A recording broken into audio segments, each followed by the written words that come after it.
It's your girl Tiffany, Madam Luscious Black Beauty, your poetic psychic Pisces, High Priestess, aka the light that shines like a diamond, also known as your modern day nun, one whom isn't within a coven, a convent, or a covenant. I do thank you all for listening and for watching. This is going to be another one of my story times with yours truly, which is myself, Tiffany. Tonight's story time is entitled The Nefarious Naughty Nature Notions of the Vatican and the Nuns That Can't Say Nothing. I know that's a long title. I may change it up. Guys, this story time is actually going to be a book review, okay?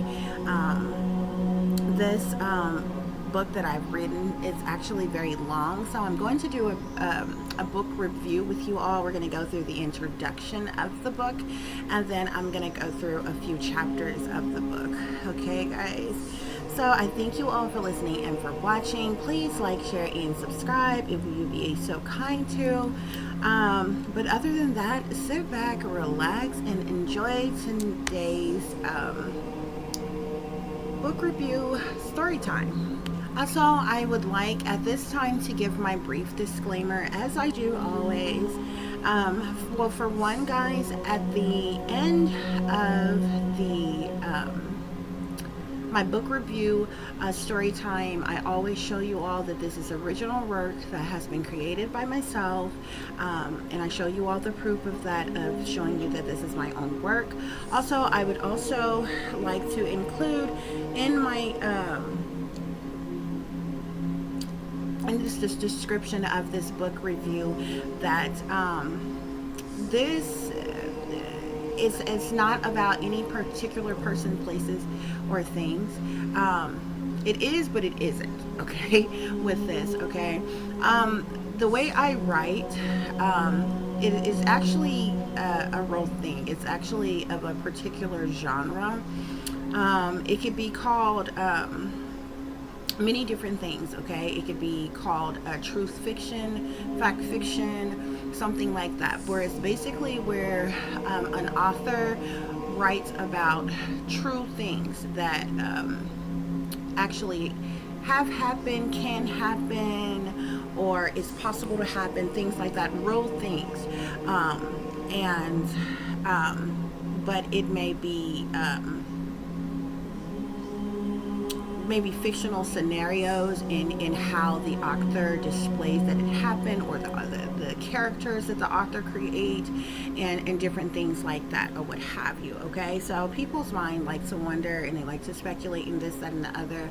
I will say that I actually started writing this before this situation happened, but when it happened, it was like, oh my gosh, okay?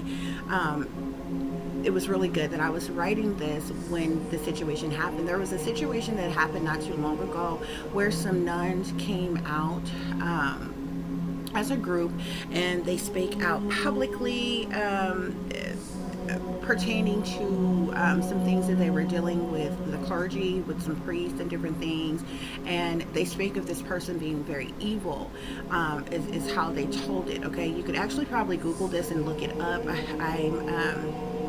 I believe, but I'm not real sure if they proceeded to go about things, take some type of legal action against how they were treated, but they ended up coming out and talking about how they were being mistreated or abused in different ways, and how the clergy or the priest that they were dealing with was pure evil, is how they explained it, okay? And I almost felt vindicated almost for writing this. I was very skeptical about writing this. Like, I was very passionate about writing this, but skeptical at the same time about it, considering the fact what I'm going to be talking about, and all the different things that it ties into, guys, okay? So this is going to be a juicy, sinister, suspenseful one, okay? Let's just say that, okay? But a lot of truth in this, but worded in my way, basically, okay? So I just wanted to give that disclaimer as well, okay, guys? Introduction. For far too long, a veil has covered the eyes of the masses, blinding them to the realization of what lies beneath the surface within a sacred community, or the evil that has been hidden in plain sight. A deep, dark, demonic secret down under, whereas only selected, initiated, chosen few may enter its sinister complex of holy seduction.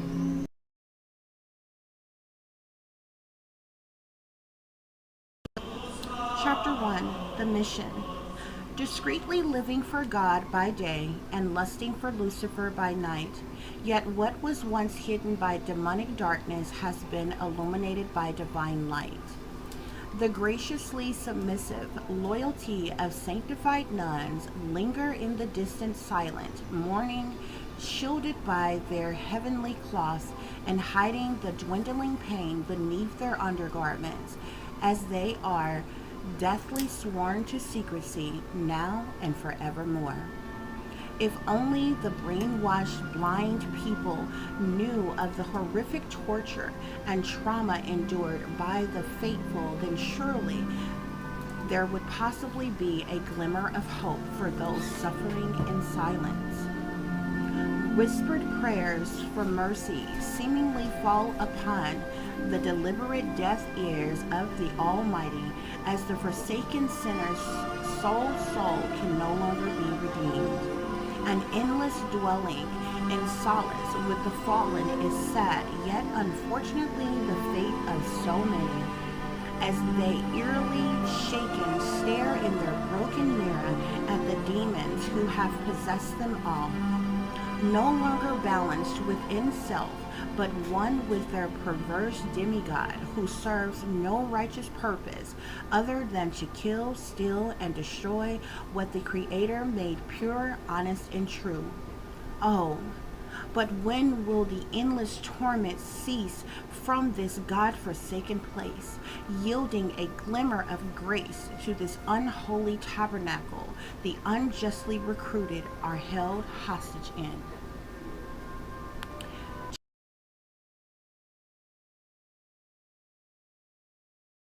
Chapter 2. Sister's Sacred Sacrifice. Delicately dedicated and married to God is a nun's proclaimed yet fabricated ordained mission that false, faithless, furious fathers fumble their fallacious, frivolous fingers through. Thus frowns fall upon the faithful servant's face, as no mercy is given even by Mother Superior, who demands orderly fellatio daily. Sex slaves to the elected elite, who parade around as the masked divine. A gross invasion of blasphemy by bishops through forcibly facilitated sodomy is the reality in the humble, meek life of a precious nun. Although unfortunate, such devastating, dreadful regulations are but few of required daily tasks. The torturous, excruciating labor is unbearable in more ways than one. Surely chores are expected as many are demanded of the sisters as yet another of their ordained duties. Otherwise, the consequence is deadly fierce if not obeyed. From cooking, cleaning, scrubbing the walls and floors on their bare hands and knees, sewing, teaching, laundry, gardening, as well as many other deeds. But few are aware of the unspoken secret sacrificial labor many nuns have endured for many, many years. A labor which is strictly forbidden from leaving the convent's sacred holy walls of sin. The labor of childbirth, that is, a beautiful, filthy little secret that only those in the know are privileged to. One of many reasons the Catholic Church has overseen so many orphanages in the past time. Needless to say, many of the poor children who were conceived in God's name, lives are shortened lived or are destined for ruin from the very beginning. A great number of the bastard little ones are used in ritualistic blood sacrifices on altars in the dungeon basement under the church. These are offerings made unto Lucifer and demons conjured up, the god who is widely worshipped worldwide in secret. Others are sold for a very steep price to eager, sinister, interested parties for their own ungodly pleasures, and there leaves the lucky few seen as a pure light of innocence. Those of a particular rare bloodline who are kept in the convent, where they are raised, groomed, and superbly yet strictly trained by the superior, to later become inbound slave nuns themselves.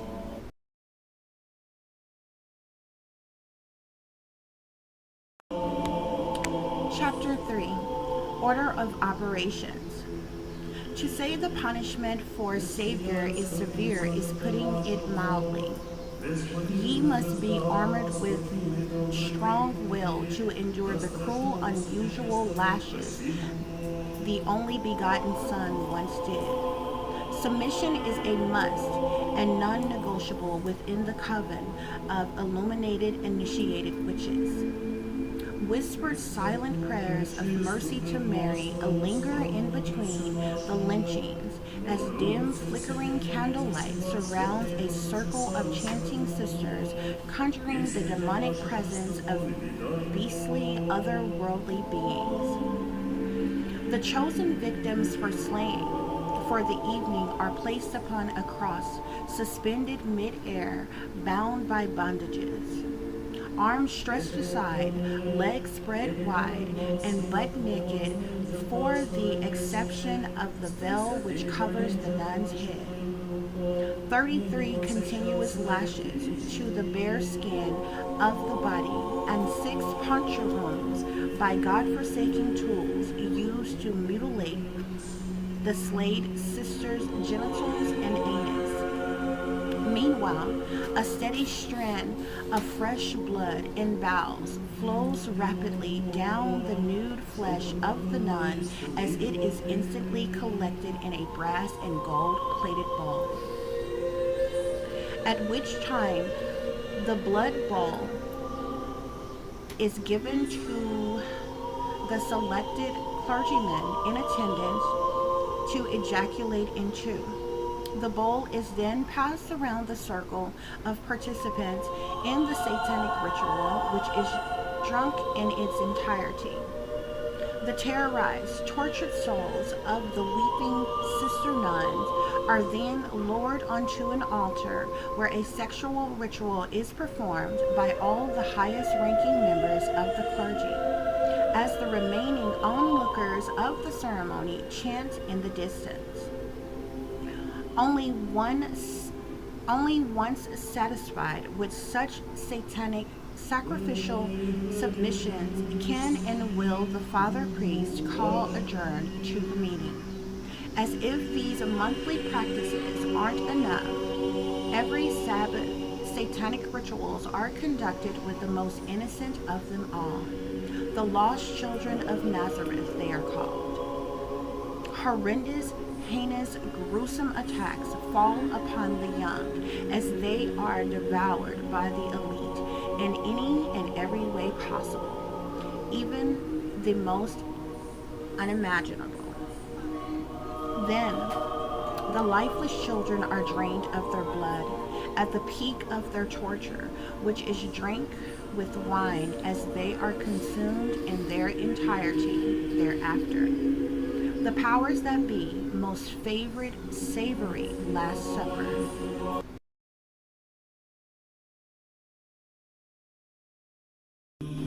Chapter 4. Living a Lie in Plain Sight.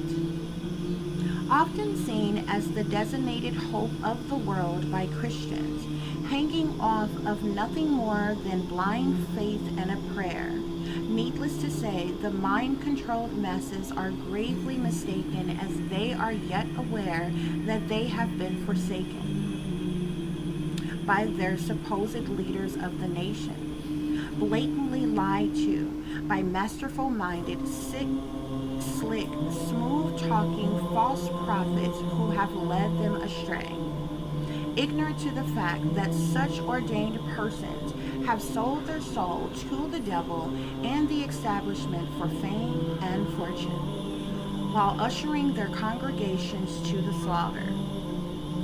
Saturated in such satanic, masonic, and demonic dangers of the world today, the few faithful who truly believe in a saving grace are left with no other choice than to play holy Russian roulette with their life daily, as the New World Order Antichrist fool those who lack of knowledge, and yes, even some of the very elect willing to take blind leaps of faith for a deep fake in these last days will surely perish. Call it persuasion by a manufactured holographic lie, if you will, or perhaps very soon the unveiling of a beautiful beastly figure who is a lover of men, yet the elite falsified second coming of Christ is bound to be the wonder of the world that will abruptly cast every human soul to hell, no doubt. The planet, as well as humanity, is damned, and the wickedness in high places are complicit in Mother Earth's complete and utter destruction for its own ill will. Chapter 5. Evil Live. Recreating wickedness in the illuminated one's image is an evil, evolving practice of the elite, a secret mission that is already currently in operation. Little do the masses know the rapidly ever-growing list of missing persons in America is a purposeful planned plot to experiment on many of such victims. While most are tortured and brutalized in awfully fatal, dangerous ways, as they are occupied for ritualistic purpose, organ harvesting, cannibalism, torture games, and the sex trade, others are carefully sought after candidates with particular DNA strands who are used as test subjects for various different reasons, one of which is crossbreeding for the creation of hybrid specimens. These unfortunate souls are housed underground in a very discreet, secluded location that is run, ruled, and controlled by the United States government. This militarized secret site is more secure than Area 51 itself. Furthermore, human superbreeders are impregnated with a variation of different cells from animals, reptilians, and other alienized species. The hybrid subjects are homegrown, bred, and fed, as they are then brained, trained, and used as spies, walking sleepers, super soldiers, assassins, government officials, and other leadership positions.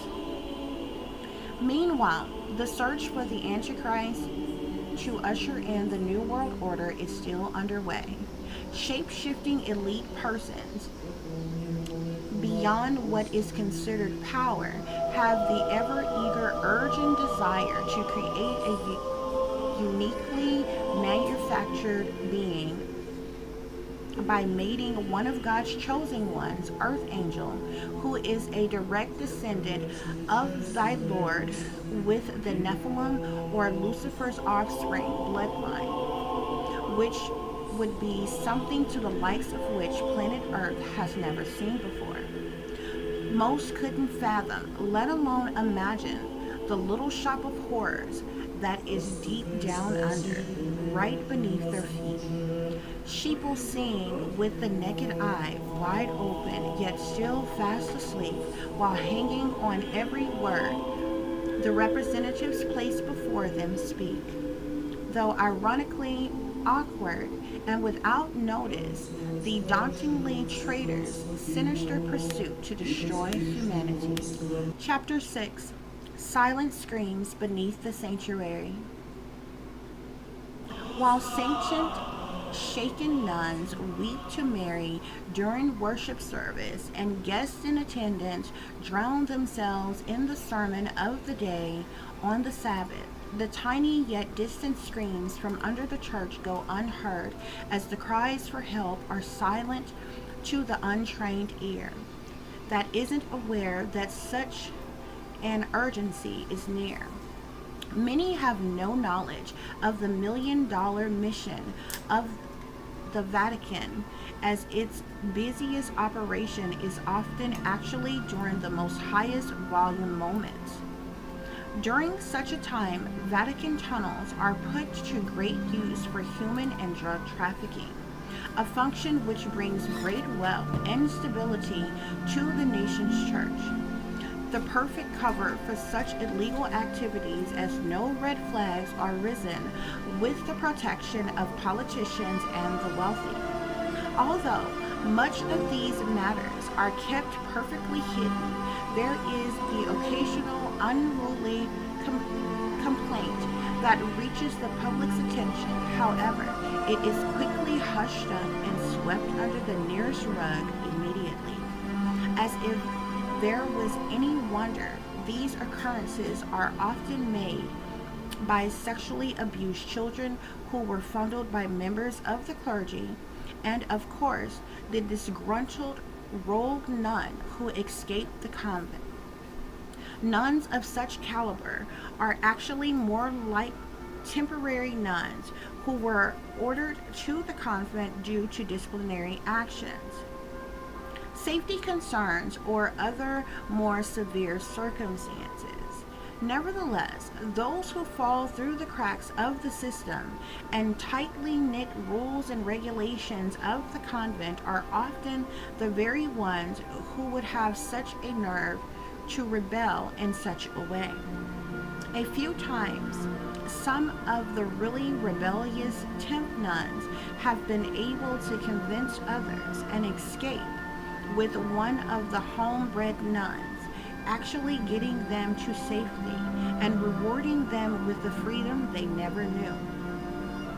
In a turn of events, to keep from a big scandal, the Vatican has settled such matters out of court with hefty financial compensation to the victims, with the understanding of strict non-disclosure agreements implemented for all parties.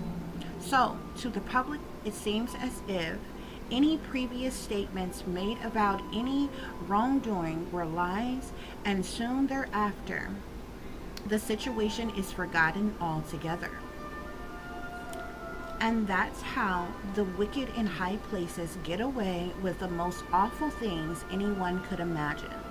Although the elite don't take licks lightly, many who have spoken out have later been targeted by their government, which makes their life a living hell, literally, and others have been forced to suicide or mysteriously been found dead.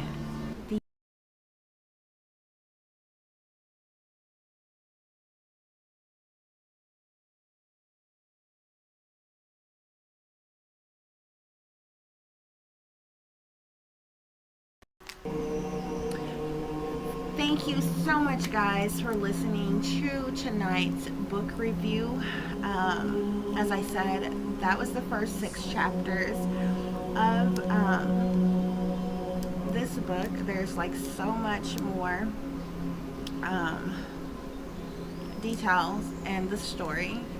Okay, um, which I haven't really decided when it's going to be released, but sometime at a later date. Okay, I know a lot of this was probably like hard to hear, very graphic.